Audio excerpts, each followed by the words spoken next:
So, hello and welcome to the latest in the Leaders with Ambition podcast series. Today, I'm absolutely delighted to welcome my guest, John Brewer, CMO at Oric. And it's going to be an amazing podcast today, which will see John, who started his career in the Big Four and moving into law firms and becoming the CMO of a global law firm, which is incredibly exciting to share the journey. And I think when I think about John and resilience, drive, tenacity, determination, these words come to mind straight away. And anyone that works or has worked with John knows what a hard worker he is. This could well go back to some of his younger years when, as a young man, he was spotted by a gymnast talent scout and was actually performing at a really high standard and about to be in the Olympics in '92, where unfortunately an injury put paid to that. But what John did wasn't worry about, oh my gosh, this was going to be my career path. He just absolutely threw himself into a new career. And I think probably the legal world is all the better for that. But he massively encouraged and really grew himself, firstly at Big Four and then moving into the law firm world. I think with John as well, people that have worked with John know that he's got great emotional intelligence. He cares about his people, but he wants people to achieve the best that they possibly can. And there's been a career path here, which I think has seen John move from managing people to really leading people and the emotional intelligence that's required for that. So we will touch on some of the way that John has done that through his career. And he's also going to share some insights on how to build a successful career, particularly on reaching out and coaching, networking, mentoring, getting that himself, but also paying it forward, which he's doing in his latest iteration of president at the Legal Marketing Association, the LMA. So without further ado, I'm going to hand you over to John to bring his career history to life for us. John, over to you. Thanks, Nikki. All quite flattering, really. I'm not sure that you make it sound a lot more exciting than it was. But I think anybody that sort of like, one of the things I sort of want to get across in this, a lot of this is about sort of you being sort of like, curious, being hardworking, being dedicated, but having some career goals from early on and sort of executing on those. So hopefully that will come out as I sort of talk through. But if you want me to go back right to the start and talk about, so I can talk about my gymnastics, because although that was sort of a fantastic part of my life, it was also a huge challenge at the time, sort of when you're sort of in those early teens and everybody's getting distracted by going out and meeting up after school and playing. I was sort of dedicated to driving an hour and a half to a gym, training for 3.5 hours, doing my homework in the car, my study in the car. And that went on through my whole time at my sort of secondary school. And it was a real challenge, it came with, you get those usual things of bullying and people sort of not understanding why you're slightly different because you're pursuing a slightly different track to everybody else. But I think if you've got confidence in yourself, although and I throw that word bullying out there because it sort of is, but you have to have that mental steeliness to overcome that. And if you focus on what's good around you and the people that support you and your true friends, actually doesn't really, you can develop that sort of like defense mechanism where, it just dissipates. You just don't hear it. So I had to develop that from an early age. But, the training was extremely tough. The coach was one of the best in the world. He was one of the few coaches that was regarded by Chinese and Russian sort of coaches at the time who were dominating. And he was a hard taskmaster, but that sort of taught me to sort of always better myself, taught me from a very, very early age. Don't worry about anybody else. Worry about yourself. Worry about what you can do and try and execute to the highest of level. And I think that's how I've approached everything that I've done in my life now. So that's something that I've carried over from my sporting career, which, was my career. And it was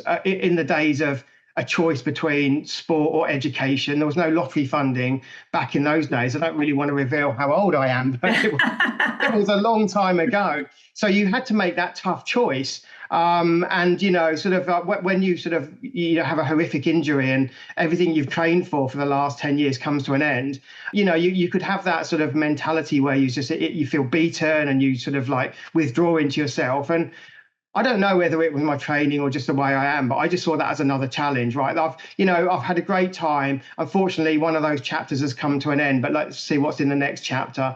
And that's when it sort of moved from the sporting into the professional World. world. Yeah. Well, I think it's interesting, isn't it, that I know coaching is incredibly important to you in your work-based life. And it's understandable when you had that level of coaching from a young age. And I also want to say, well done to your mum and dad for doing that driving every day. It was tough. The family were very supportive in everything that I've done. So yeah, it was a huge commitment at the time. Yeah. And sort of unheard of, really, for somebody that young to be so dedicated to something. But that was my world, so it was fine, and I embraced it and just sort of like took what challenge came at me. Well done, Mum and Dad Brewer, I say. So when you wanted to start thinking about roles and jobs, it was a different time back then. It's not like now where you can go online and look for various opportunities. How did you find this break into PwC? It was the old-fashioned way. He was getting the Evening Standard and looking at the jobs board and seeing what was available and applying. And I sort of didn't really know much. And actually, it was Deloitte Haskins and Sells then I applied for. And through several mergers, they became Coopers & Lybrand Deloitte, and then it became Coopers & Lybrand and then PricewaterhouseCoopers eventually. But it was, I sort of relied on my father. He was working at Commercial Union, which is now Aviva, and he sort of knew the corporate world and knew the big four accounting firms and said, that sounds like a great opportunity. It was literally the only job that I saw, the only job that I applied for, and one that I got. So I didn't, it wasn't amazing. It wasn't that tough a challenge for me, but it was like, I suppose, I sort of, my dad just said to me, when you go to the interview, he says, just be yourself. If you can be yourself and you can show sort of how dedicated and committed you are, then hopefully that will shine through and there'll be something that they want to sort of bring on and nurture, really. I love that. And you really found a home there, didn't you? She spent quite a long period of time developing and growing and having different opportunities while you were there, but something that you really enjoyed. I did, yeah. I sort of started off in the learning and development team, and back then they did lots of big residential training courses for the accountants that were coming in. I mean, they took on about 600 to 800 graduates every year, and they went on these residential courses, and through their 3 years, they had different stages, and that was a huge learning experience for me, sort of coming into this corporate world, but sort of seeing a glimpse of how people actually are accelerating their career by learning and education. And one of the things that I got quite interested in was sort of computers. I mean, when I started, not everybody had a computer. There was typists. But there was this whole new world of microcomputers, and they had these training courses teaching the accountants how they could use that in auditing. And that's something that I got really, really interested in, and actually ended up becoming a group automation leader, and actually did some of the training about how the accountants can use the computers.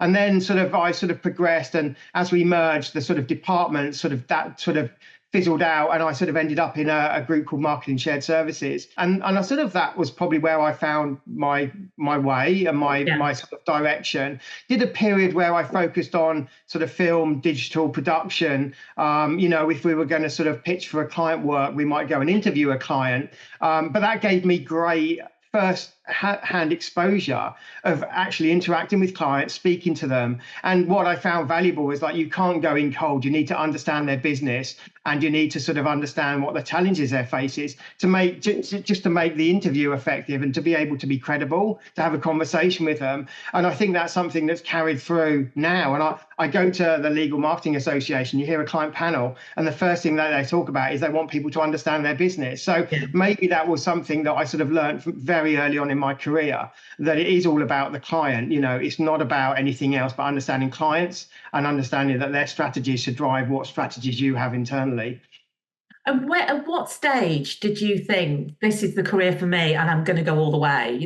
When did it all click for you? I think it clicked a bit actually when I got into law. Before then, I don't think I fully found my purpose. I mean, I enjoyed the sort of digital side of it, but actually I like being involved in the marketing side of it and the business development side. I always get excited being involved in the pitching, from the sort of thinking about how do we approach this to the execution of that. That's the bit that I really enjoyed. And I had limited exposure to that at PwC because I had sort of lines of service teams doing that. I got involved in some great thought leadership campaigns around the World Economic Forum in Davos, working with some great people there. Also sort of getting involved in, they did this CEO survey, which was a fantastic piece that PwC used to do back sort of in the sort of early 2000s. But it was all about how they positioned themselves in the marketplace. And when I was there, they were number one. And you sort of like, when you take a step back and you learn what they were doing to position themselves as number one, I sort of thought that would be quite, when I sort of made the leap I went freelance for a bit because I just needed a new challenge. I've been at PwC for 18 years, but being sort of on my own, working for myself, I like to be part of a team. And it was quite quickly I realized that was what I wanted to do. And it just so happened that somebody that was at PwC at the time went to DLA Piper, and that's my route into DLA Piper when I was working freelance with them. But that was the person that was at PwC that I sort of worked on a bribery and corruption program to use to train sort of audit committees and FTSE 100 boards. And it won the 2008 FT Innovation Lawyer Award, which was great sort of credibility. Yeah. But I was sort of learning all of this. And I think when I got to DLA Piper, I sort of understood how sophisticated and how marketing led the big four are, and all, mid-tier and all the accounting firms, and how behind law firms how they think about this. And there was lots of reasons for that. They weren't, there'd been sort of like legal regulations that prohibited them from marketing at certain areas going back in the day. But then suddenly they were trying to be more sophisticated about how they go to market. And I think I've been at one of the best, yes, I didn't go to university because of my gymnastic career, but I had the best education working at the best marketing organization, which was PwC. And I think once I got to DLA Piper and I could apply everything that I'd learned, maybe at a slightly watered down level and not at the sophisticated level that they thought of it, but a level that was going to resonate, then I think that's when I truly thought this is the place for me. Plus, I thought law was so much more interesting than sort of like accountancy, or tax. So actually it was that the subject matter was a little bit more interesting. And I think I just found my purpose in my role, really, that I could really excel if I just sort of applied myself and sort of helped, use what I'd learned to sort of make myself better in terms of how I support the business. I love that. I love also, as you mentioned there, that, after 18 years of working for, one of the best well-known, the biggest companies in the world, and you decide, I'm going to go and set up by myself. Brave man. Yeah. Well, it was brave because it was 2007, and that was right at the time of the crash. And the challenge I had then, and I actually went into business with a partner, but where we were trying to sort of like win work to put food on the table, there was bigger organisations that would use that as a loss leader to just keep the client and retain the client. So it was a very, very turbulent time. But at the end of the day, I sort of I did work with some incredible organisations. I did an awful lot of work freelance still for PwC and PwC Global. I did work for Cushman and Wakefield because the marketing partner that was at PwC had left and was at Cushman and Wakefield. Okay. I worked for AXA. I worked for Shell. I worked for the Highways Agency. So and MasterCard, and I had this exposure into sort of these top organisations, the challenges they face. And I just think all of this was sort of helping me just learn, and you sort of become that sponge and you absorb everything from some of the best people working, so you meet and you talk to and you work with. And that was all just like, I just feel that was all creating that platform to set me up for being successful at a law firm. Not that I knew that I was going to make that leap, but it was setting me up for success somewhere. And I think, that transition to law when I moved to DLA Piper. But it's interesting, you talk quite a few times about, your network there. You've really honed in and developed and nurtured your network. Two of those contacts were people that you work with at PwC, and that's something that you think is incredibly important, isn't it? To nurture your network, keep building it. It becomes your support infrastructure. And you develop your own network internally at your organization, and you have your stakeholders, you have leadership that you align to and sort of support you. And, you have to earn that. You have to earn that from doing a good job, and you get that credibility. But that's not the most important thing. My support infrastructure is my peer group network around me. There's an awful lot of those folks sit on the board, help me form the board at the LMA, and they continue to sort of be that sort of fountain of knowledge for me. I've got some other people that I've worked with. They all know who they are. who've just been a fantastic support for me, fantastic inspiration. And even now we've got each other's backs. We'll always share. I think, we get very worried that, if law firms, if CMOs or sort of heads of share information, it's not going to affect the outcome of a pitch. That's going to be one on the experience and the capabilities within your organization. But if we can share things to make the world a better place in professional services, where that's developing people, that's on mentoring, or it's sort of sharing best practices, or how do we tackle and leverage AI as a value rather than seeing it as a barrier that's going to displace people.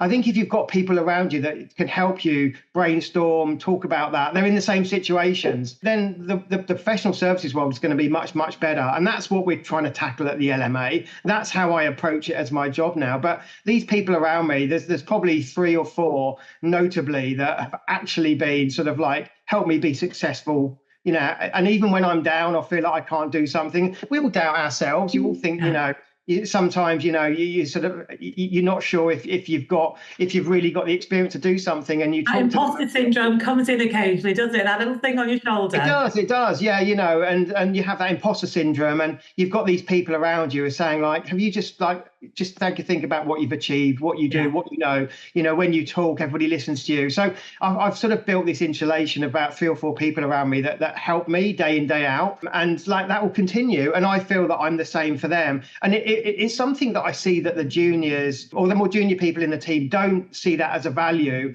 I don't know if that's because of the modern world of remote working, etc. But it's I don't think you can thrive and be successful without that. And it's also going to help you move around. It's going to help you. You're not going to stay at the same firm forever. That just doesn't happen anymore. But I think if you build that network around you, it actually can lead to opportunity. But it can also lead to that sort of like that support around you, and that confidence that you've got. People saying you're good at this. Like, people listen to you. You know what you're talking about. So have the confidence to just continue going down the sort of path that you are.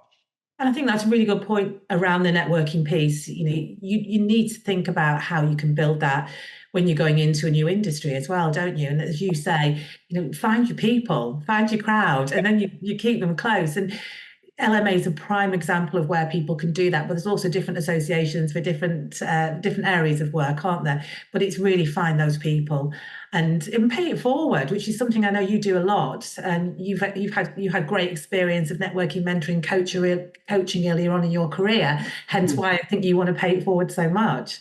Yeah, I mean, the coaching thing is hugely important. I think, I sort of think when you get to a certain age or certain sort of level in your career, some of it's about giving back a little bit. And sort of I heard one thing that I've done an article on this before, and sort of our chairman's talked about this, but being a great leader is about making those around you great. It's not about you, it's about your team. And if you can give them purpose, if you can give them opportunity, and then you give them the right reward, then I think you're a long way from solving that war for talent. And they're not going to pick up that phone to the recruiter because they want to work with you. They become loyal to you, and you create that really strong team dynamic. So sort of that coaching, being invested in people, being supportive, I think it's hugely important. And I just encourage everybody to do that a little bit more. I think we're in a really tough spot at the moment where, the only constant is change. There's a lot of external factors hitting us at the moment, sort of, generational diversity, sort of 4 generations, 5 generations even thrown together. We talk about AI and people are worried about that displacing them. But think about it slightly differently. Think about how you can leverage that, and it can create, sort of more efficiency or more accuracy in what you do to allow you to be more tactical with how you support the business. And then suddenly you find that just by you talking to people about that, by you mentoring, coaching, they actually pivot and recalibrate how they think about their career, some of the challenges they face, and how they should embrace things and not shy away from them. You can't have that ostrich mentality. I mean, we were at breakfast, lunch meeting the other day, and that came up. You just can't stick your head in the sand anymore. You need to tackle these challenges head on, but you need to tackle them in a way that's going to be beneficial to you, and it's actually going to be beneficial to your team. So that's something where I think your peer group network, and that's not just professionals in law, we're going to be starting a shared interest group at the LMA focused on these challenges that are coming up, and how we tackle them. That psychological safety is another one as well. But we don't just want the sort of heads of and directors or CMOs of marketing. We want people from Ambition. We want other vendors, suppliers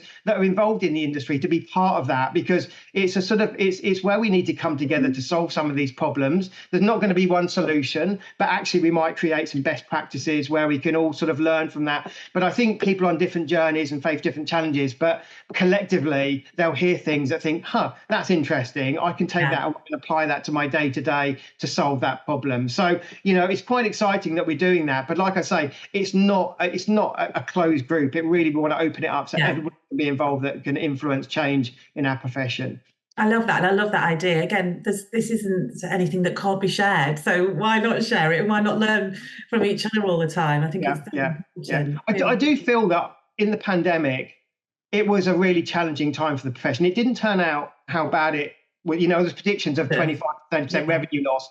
Actually, that didn't play out for most law firms, and they had some of the best results ever. Certainly law firms focus on tech that became the engine of growth and the solution for the pandemic. But I do feel that was an inflection point in the profession where peer group networks came together as allies a lot more than ever before, and that they saw the value in helping each other rather than seeing each other as competitors. And I've just seen that. I've always seen that you go networking, but you're very guarded in what you talk about. It doesn't seem to be that case anymore. People are very transparent, very open. We go to all these meetings under Chatham House rules. It doesn't really matter. People actually want to be helpful, and you always have a conversation with someone, and you always learn something from them, and they always learn something from you. So having that face-to-face, having those networks, again, I'm just going on about this, but I think it's hugely important. And I do think there was a time of change since sort of 2020, 2021, when it started to pivot and people sort of saw that as value, really. Yeah, people want to help people. I think that's at the core of it as well, which is so powerful. So when do you think that you started to develop from managing into leadership? When I joined here, I sort of headed up the marketing director for Europe. And I did that for 6 years. And I sort of, I knew that I couldn't do that from London. So it was really important for me to travel, to build some relationships, to help influence some decisions, to speak to the team, to get to know them, to get to know those personalities of the partners and my team. And, some people weren't a good fit for where we were traveling. So we replaced. We rehired to people that had the right skills. And I think we had a really, really, well, we still have a really great team in Europe. And that was the point where I felt that I was really starting to lead. But when I look back now, and since I got the global role, I hadn't even scratched the surface. I was still very much focused on me being successful at the time. And when I got into the CMO role, it was nothing about me. It was actually about understanding what the business needed and then how my team could execute to support that. That was the pivotal point where I felt that I moved from a sort of a senior role into a true leadership role. And it's quite an isolated role. I think the problem where, I've been at several networks recently and you talk about the CMO and nobody seems to interfere with a CFO or a CTO or a COO, but everybody seems to want to do and interfere with marketing. So actually you have a lot of voices. You have to say no quite often because not every decision is a good decision. And you sort of build up that credibility with them by delivering for them and sort of solving problems and offering solutions. So I feel that the CMO becomes quite a lonely role and it's quite a tough role, really. So for me, the mechanism to deal with that is put a good team around you. I'd say that I'm very consultative in my approach with my team. I might be very transparent about what we need to achieve and what's happening. It doesn't mean to say that I'm talking to them because I don't know what I need to do. I do, but I also need them to be on that journey.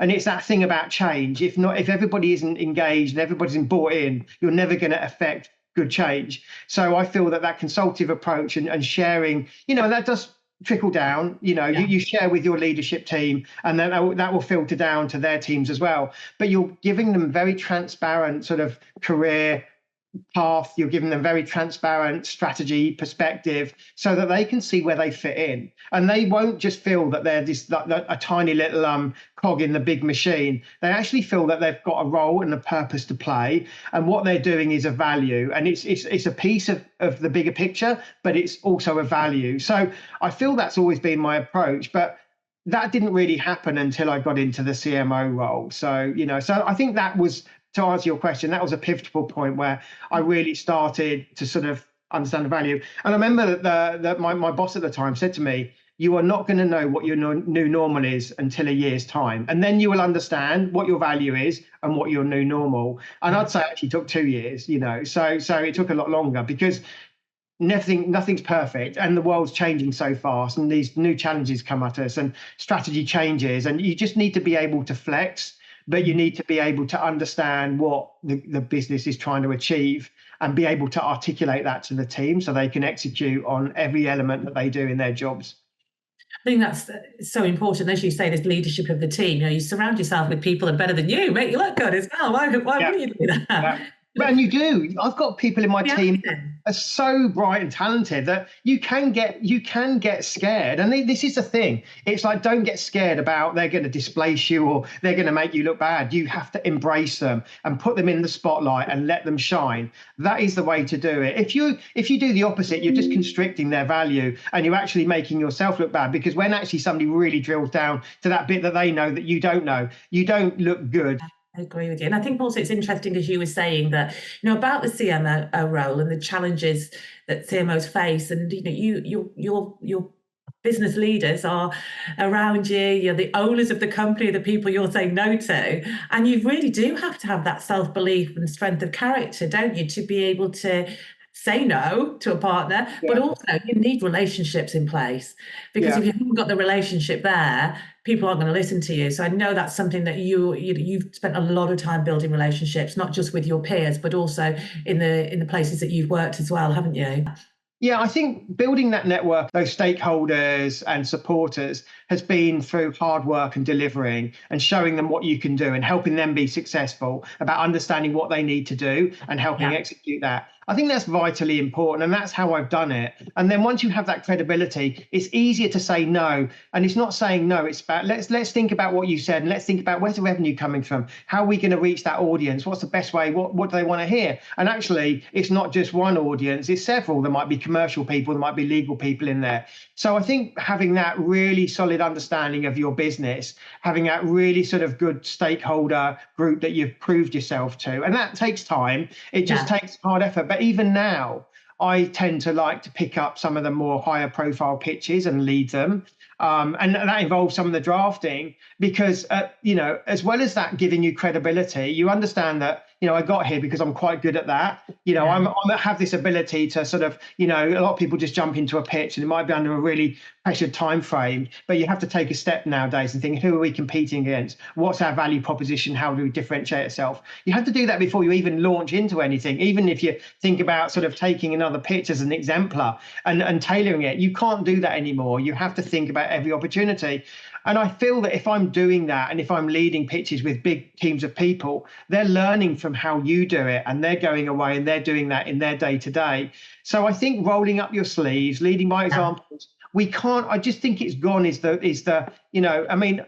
I'd love to be ivory tower. That's not the reality. Yeah, I'd love to be one of those CMOs that just goes meeting to meeting to meeting and you flick off your team to execute. But that wouldn't give me any purpose in my role. And that's what I don't think what it's all about. I think a strong leader is about somebody that actually will, if there's a new challenge or there's a new way of doing something, they will be the first one to do that. They'll show their team, they'll bring their stakeholders around them, they'll bring their team around them, they'll go and execute. And then they can step back and let it happen. But you can't just flick those orders off onto someone else and expect them to do and make you look good. That's not how it works. And I just wouldn't feel that I'm doing my job if that's how I approached it.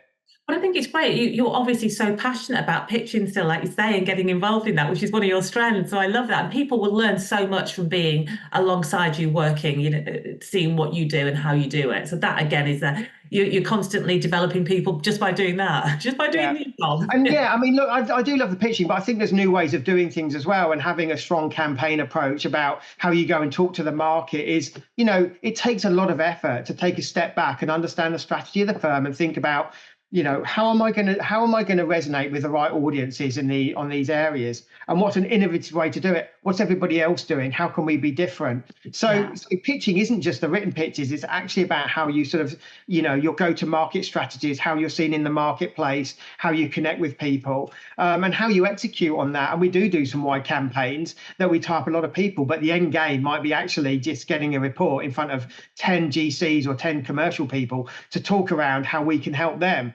You've done that big brand amplification, but your target was always these 10 corporates to go and talk to. So, it takes a lot of planning, a lot of effort, but I feel that that's the sophisticated world we live in now. We can't just sort of grab that pitch off the shelf and think, I'm going to use that one for this opportunity. It's taking that step back and thinking about what we're trying to achieve here.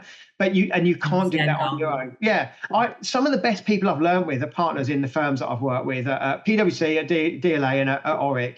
Some fantastic rainmakers, some fantastic partners that just are so commercial. And if you talk to them, they don't just understand their area of law; they understand the firm, and they also don't think about they don't think about legal problems for their clients. They think about business problems for their clients and how they can get ahead of them.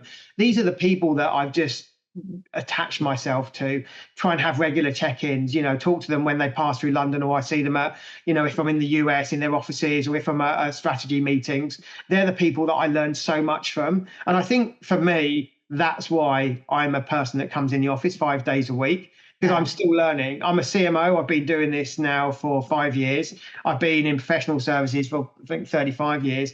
I'm still learning. And if anybody doesn't think they're still learning, then they're probably not doing it right. Yeah, they're not doing the job properly, are they? And that's interesting, hearing you say you do come into the office 5 days a week. And there's one of the biggest conversations we constantly have with CMOs and also with partners is this, what's everyone else doing with hybrid working? And there's this huge thought process, isn't there, about how are people learning? Because they're not, as you just said there, you're not around people all the time. Do you think there is a way around this? Is it a case of, how do we get people to keep learning and developing if there is this hybrid world and situation? I think it's really difficult, and I don't think there's one solution here, and I don't think we've actually found the right solution. I think it's changed how we hire people. And I think people are, when we hire nowadays, we're looking for a better cultural fit and people that are hungry and curious. I think some of the technical stuff is coachable. And actually, we want some people in our teams that don't have any legal professional services background, because they come in with a slightly different perspective, which is all good.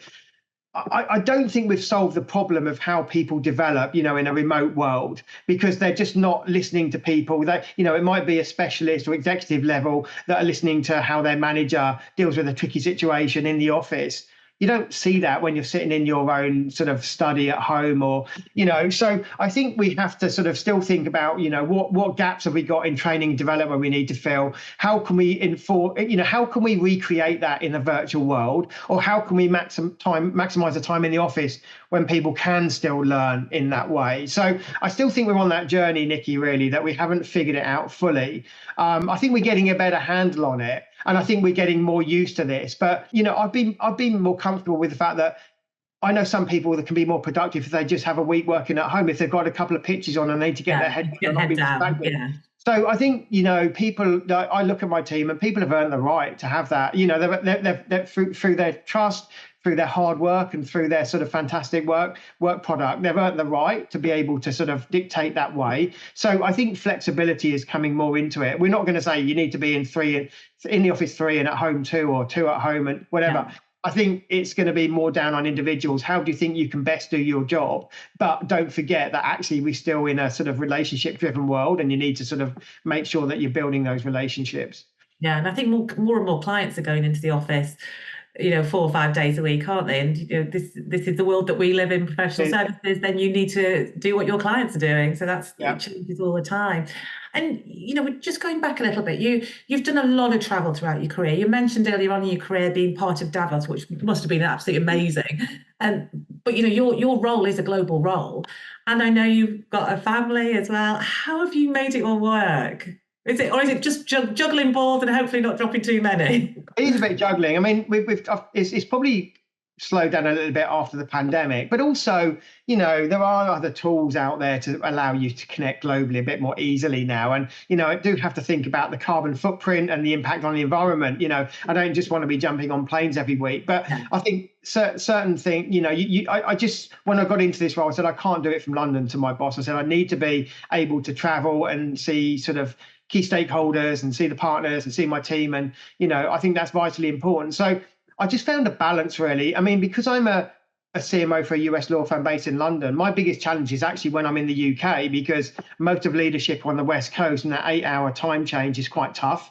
I don't get that when I'm out in the US. If I'm on the East Coast, it's only really a 3-hour to the West Coast. So I don't have those challenges, but I've always been a traveler. My wife worked for a long haul for British Airways, and, we used to get a roster and see where we want to go. So I've always had that bug in me anyway. So I love going to new cities. I love exploring. But, when I do travel, I sort of do have some boundaries in place that allow me to sort of not just burn out. And I tend to sort of in the evenings won't do work related things. I'll see people that are friends that I've met, used to work with, that have moved on, or I just need the boundaries in place. Otherwise you travel for a week and you're literally 24/7 working, and that's not good for anybody. You're not as productive if you're just tuned in all the time. You need that downtime to just switch off a little bit and relax and recover. I love the boundaries element there. I think that's so important. And I know you also, you love exercise. That's the way that you can also de-stress as well. You make sure that when you're traveling that you also do that, don't you? Yeah, and I found that when I was in the European role, I was traveling to these fantastic cities and never seeing any of it, because you sort of airport, hotel, office, hotel, restaurant, airport, home.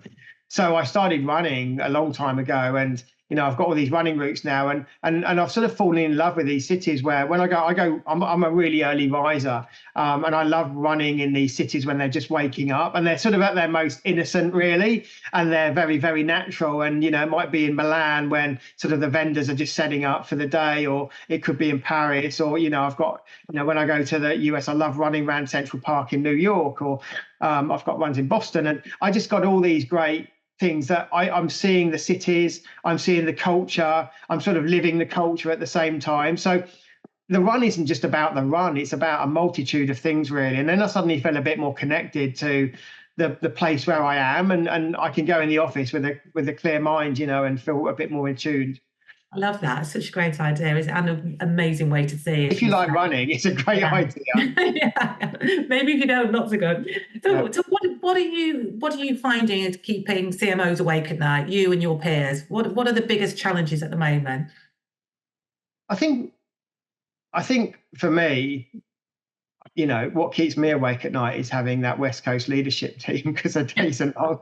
But in reality, there's just all that change and all these disruptions coming our way, and how we tackle them and leverage them rather than shy away from them. And it's not just one thing, like I mentioned earlier, the generational diversity and AI, and a lot of client needs are driving what we do now, and clients are more demanding than ever. Legal service delivery is changing, and there's alternative service providers. There's so much happening at the moment. Everything keeps you awake at night. And I think you just have to tackle one at a time. Yeah. I don't think you can tackle it in isolation. And that's why I talk about this peer group network. I think some of these we need to tackle as a profession to figure out what is best practice, what does good look like, and how do we all do the same thing. I think there'll be a point in time where AI and tech solutions maybe displace jobs, but I think there's always going to be that human element, because as people, a lot of purchasing is about people, and when you pitch, it's about that in-person piece. It's almost like a glimpse into, this is a preview of what it's like to work with that firm, and there's just some things that tech isn't going to be able to replace. So I feel we're at the boundaries where tech is accelerating and AI is accelerating at a rapid pace. We haven't really truly learned how to leverage it fully. We're trying to sort of like tackle the generational diversity piece, but we need to embrace that as equity, and all these things, learning from others and what they're doing. I think that's why I want to get this big group of CMOs and heads of together, so we tackle it together and we think about the best ways to tackle it, and not, and I don't think if somebody has a great solution, like we're talking about, how do you learn and develop people in the virtual world? Well, if something can come out of these discussions that creates best practice around that, it's going to be better for everyone. So I think, I tend, I work hard. I do sleep well at night because I work hard. But these things are just more niggles and challenges, thinking like we need to tackle this before we need to get ahead of these challenges before they become problems. And how's the best way to do that? So I think just looking at it, just being open, the fact that there are these disruptions coming our way, and we just need to find some solutions to better leverage best practice, really. And I love what you're saying there as well, is it's better to do it as a collective, as a group of people. It's really going to help take the professional services industry forward as well. Then one person isn't going to be able to do that, but as a group of people, particularly CMOs, wow, that's really powerful, and you're really going to see the agenda jump forward. So that's really exciting. Yeah. And so what about challenges, your personal challenges that you've faced then throughout your career? My personal challenges have just been, a lot of it is just been the fact that I always want to do the best job. I mean, it's one of your strengths, but it also becomes one of your weaknesses because, the attention to detail and making sure everything is just right. But I think my biggest challenge, I've always been curious. So I get involved in a lot, and it just means that it's a long, long day. And, and my team, and again, I go back to the pandemic. There was a lot of anxiety around that time. And I was in the UK with people in the US. I needed to be available if people were anxious. I think once you become that leader and it's all about your team, you need to be available to them as well. So these are the challenges I face. Like the day isn't long enough. There's a lot going on. And, my biggest challenge is where I focus my time, and so we're looking at our team at the moment, and, we're not thinking about, what do we need this year for the team to be effective? We're thinking, what does the team need to look like in 5 or 10 years time for it to be effective? And we need to move towards that. So these are sort of the challenges that keep me up at night a little bit, thinking about some of these things. Yeah. Well, then, like you say, you're able to compartmentalize it, which I think is really good, because in a role like yours, particularly with your time zones, if you weren't sleeping as well, it wouldn't be very good for you or for anyone else. No, and this goes back to that peer group network, and some of those peers become really, really close friends. And I've probably got, 3 really, really strong friends in there. And sometimes you compartmentalize stuff, but then you need to go and vent and let it out and share. And, these are the people that I just turn to do that with. And they do the same to me. And actually, you just need that outlet sometimes, if you just keep it all locked in, I don't think that's very healthy. I'm not saying you're going for a therapy session, but you sort of are, but we're in a safe place with others that understand what you're going through. So, and you have that tendency, you can't take that home. It's very difficult. If you take that home, you're just going to be like constantly moaning about the challenges and not talking about the good things. So I think if you have that strong network around you of people that understand what you're going through and can sympathize and empathize with you, then they're the people that you go to when you do need that outlet of just let it out, and just like, they're the ones that you turn to. And vice versa, as you say, which is really good. And so what about your highlights then? Seems to be quite a lot along the way there. What would you say have been your highlights? I just don't really. You're really entrepreneurial as well. So, we haven't even talked about your entrepreneurial spirit as part of all of this. It's kind of constant in you, isn't it? Sort of. And I think that's what I like about Oric, actually, because, a big percentage of our client base is made up by, early stage companies and founders that have these great ideas. And, the lawyers at that level become more like business advisors, helping them be successful and scale and grow. And I think I've always been sort of slightly entrepreneurial, and that's why I maybe set up my own business after sort of leaving PwC. But even now, I just love interacting with the clients. We have like a great tech event every year where we get sort of 400 clients in the room. Just talking to them is fascinating, what they're going through. And, they're not like 30, 40-year-old really successful, but some like really young people with a great idea and struggling how they execute on that. So I love being part of that. I work with one of our funds really, really closely. I mean, they even asked me to angel invest in one of their portcos, which I am doing as well. And I find that's great, because, that's like, I feel that I can give something, and, I'm sort of tracking what they're doing, and, when they're at the right scale, then they really need my sort of help in terms of how they break into sort of like the UK market, professional services.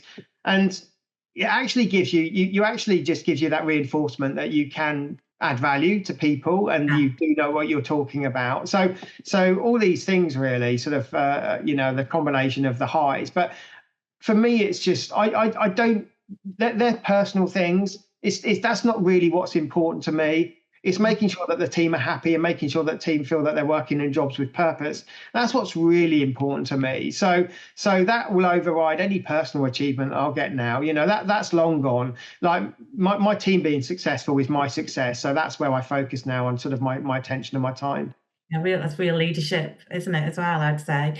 And so what about words of wisdom then? So, John is in his car for an hour and a half trying to do his maths homework with the light on the way backwards and forwards. What would words of wisdom be, John? I think I've said one of them before, and that's more for the sort of like the leadership words of wisdom about being a great leader is about making those around you great. That really is something that should echo, and that's something our chairman talked about, and I sort of took that mantra, and that's how I apply to my CMO role. I think going back in people as they're sort of thinking about their career and their development and their path, I feel people get far too distracted about similar people at similar levels around them. And they've just got to forget that. People do not go through their careers at the same pace. Yeah. And I think, a word of wisdom is like, forget about everybody else and just focus on your goals and your objectives and execute on that. And you might fall behind others, but then you might accelerate past others. But if you've got that goal, that's what you should be working towards.